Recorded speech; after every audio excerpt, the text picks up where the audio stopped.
everyone. Neil Cutler, Synergis, Zero Waste Group, and a member of the Green Team, as Larry put it, working with Danny Glazer and Scott Fernquist, coordinating this program for the last couple of years. This is actually the kickoff for the beginning of our third year. We're very happy to be able to say we've been going for 2 full years and full speed ahead into our third year. So welcome here this morning, and thank you to New York Presbyterian for hosting the event this morning.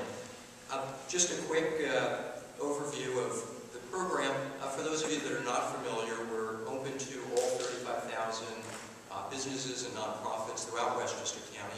We're a public-private partnership between the county and the Business Council of Westchester. Currently, we have over 225 companies actively participating in the program, and if you're not yet participating or registered, we encourage you to do so. We're a web-based program that gives you tools to help your organization operate in a more sustainable manner in 6 key areas, and we are a free program as well. Our web-based platform enables you to easily go in and check off your baseline activities in the scorecard so you can see where you are now. It lets you choose actionable strategies to work on so that you can be operating in a more green way, and you can measure your progress as well. Our focus this year is on measurement. We're looking for your quantified reductions, kilowatt hours, gallons of oil, pounds of waste. We encourage you to, whether work through Portfolio Manager or other tools that are available, to track your energy use and water use and amount of waste, and set some goals for reduction, and then let us know how you're doing later this year.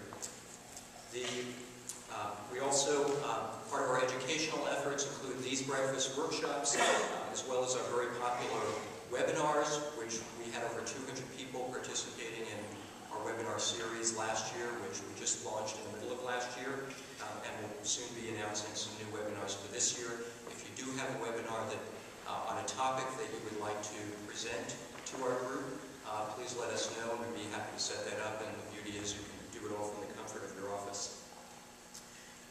As far as the third-year timeline is concerned, anyone who has not yet submitted a baseline for their organization, please go onto our website, register, and do that soon.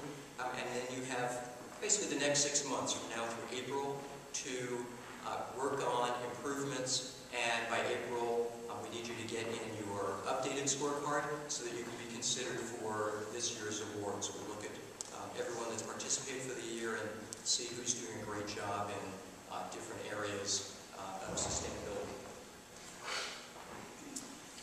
Quick thank you to all of our sponsors, Con Edison, our platinum sponsor, as well as Rexon, Pernod Ricard, our bronze sponsors, and Green Brewer Network, our media sponsor.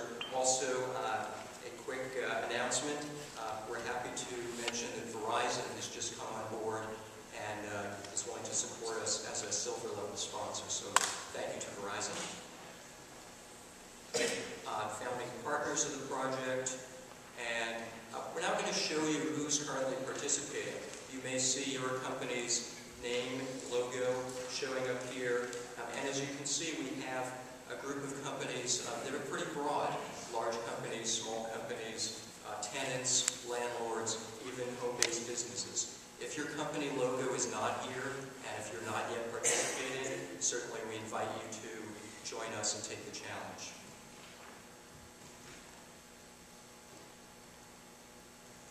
Okay, we're now going to briefly just give you some highlights of last year's winners of the challenge.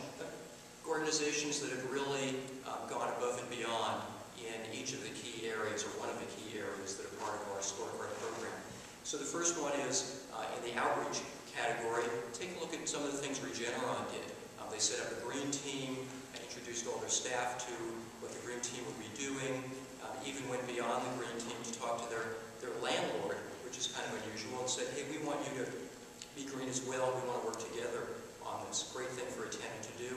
And also went beyond their landlord and said, well, there's other businesses that we know of, and let's start talking to them about the challenge. Really a terrific job by them. Next in the energy category, the Jacob Burns Film Center. Their new media arts lab is a LEED Gold building for new construction.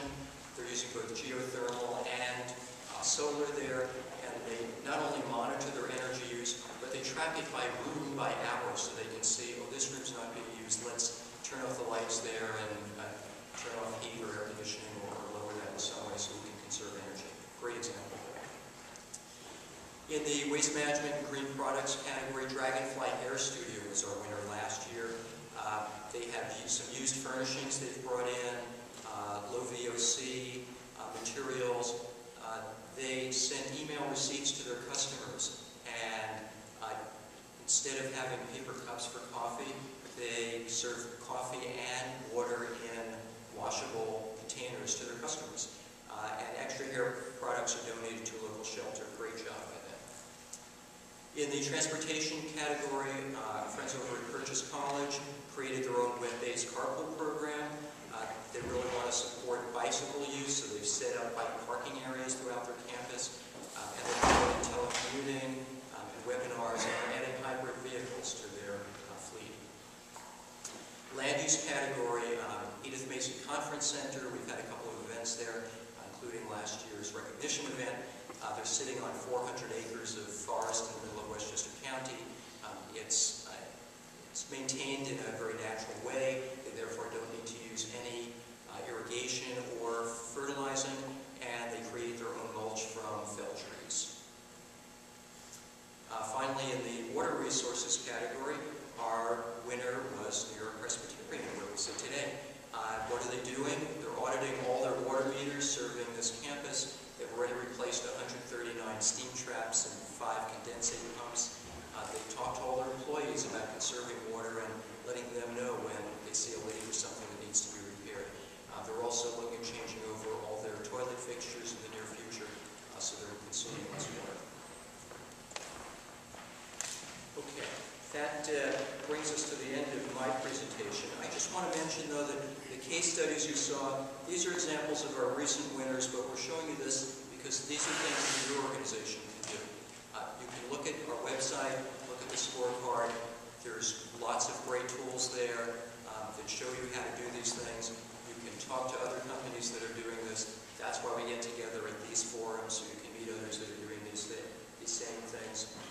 Come to more of our events, participate in our webinars. And for more information about the challenge, go to the website. It's right here, westchestergreenbusinesschallenge.org, and get all the information you need right there. At this time, I'd like to turn it over to our hosts, New York Presbyterian. I'd like to introduce Jessica Prada, who's Director and Sustainability Officer in the Division of Support Services for New York Presbyterian Hospital. And she'll be telling you a lot